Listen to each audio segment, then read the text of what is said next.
I started life as a sound engineer and spent many years doing that, later progressing into doing sound in films. I took a short diversion into IT, and when I came back into the sound industry, it had all changed. It had become multimedia. You could no longer exist as simply a sound engineer, you had to be able to do video as well. I'd heard about Makespace many times in the past and had sort of been interested in joining, but I was busy with my career and other things. And eventually I got to the point where I realized I needed the facilities of Makespace, so I came along and joined. I joined particularly for the metal lathe, but soon found there were so many other pieces of useful equipment, I trained on them and have used them. In the case of the teleprompter here, most of it is done on a laser cutter.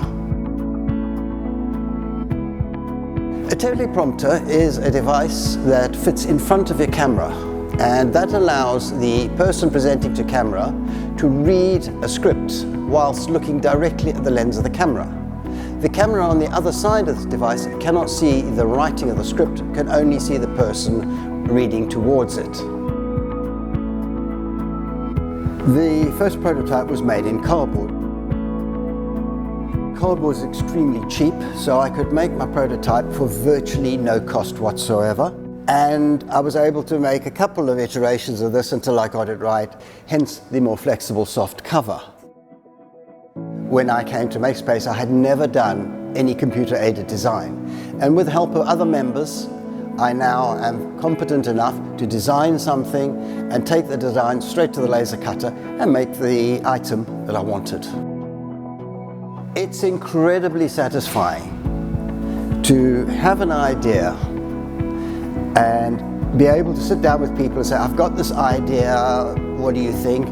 Before you actually start building it, so you're not on your own. You've got this support group, and because all of them have been through the strip before, you've got this vast receptacle of knowledge that you can rummage through and pick from people, saving me having to make the same mistake.